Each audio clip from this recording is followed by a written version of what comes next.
Genesis 18.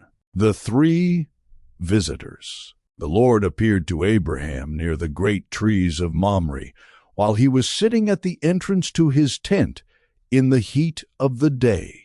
Abraham looked up and saw three men standing nearby.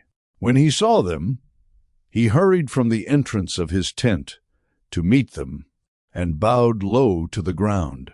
He said, "If I have found favor in your eyes, my Lord, do not pass your servant by. Let a little water be brought, and then you may all wash your feet and rest under this tree. Let me get you something to eat, so you can be refreshed, and then go on your way. Now that you have come to your servant." "Very well," they answered. "Do as you say." So Abraham hurried into the tent to Sarah. "Quick," he said, "get 3 sesuf, the finest flour, and knead it and bake some bread."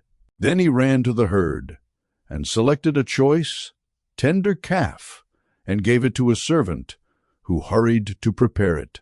He then brought some curds and milk and the calf that had been prepared and set these before them. While they ate, he stood near them under a tree. "Where is your wife Sarah?" they asked him. "There in the tent," he said. Then one of them said, "I will surely return to you about this time next year, and Sarah your wife will have a son." Now Sarah was listening at the entrance to the tent, which was behind him. Abraham and Sarah were already very old, and Sarah was past the age of childbearing. So Sarah laughed to herself as she thought, "After I am worn out and my Lord is old, will I now have this pleasure?" Then the Lord said to Abraham, "Why did Sarah laugh and say, 'Will I really have a child now that I am old?' Is anything too hard for the Lord? I will return to you at the appointed time next year, and Sarah will have a son."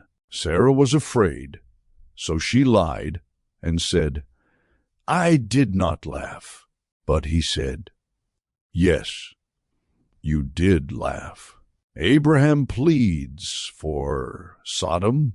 When the men got up to leave, they looked down toward Sodom, and Abraham walked along with them to see them on their way. Then the Lord said, "Shall I hide from Abraham what I am about to do? Abraham will surely become a great and powerful nation, and all nations on earth will be blessed through him. For I have chosen him, so that he will direct his children and his household after him to keep the way of the Lord by doing what is right and just, so that the Lord will bring about for Abraham what he has promised him." Then the Lord said, "The outcry against Sodom and Gomorrah is so great, and their sin so grievous, that I will go down and see if what they have done is as bad as the outcry that has reached me. If not, I will know." The men turned away and went toward Sodom. But Abraham remained standing before the Lord. Then Abraham approached him and said, "Will you sweep away the righteous with the wicked? What if there are 50 righteous people in the city? Will you really sweep it away and not spare the place for the sake of 50 righteous people in it? Far be it from you to do such a thing, to kill the righteous with the wicked, treating the righteous and the wicked alike. Far be it from you. Will not the judge of all the earth do right?" The Lord said, "If I find 50 righteous people in the city of Sodom, I will spare the whole place for their sake."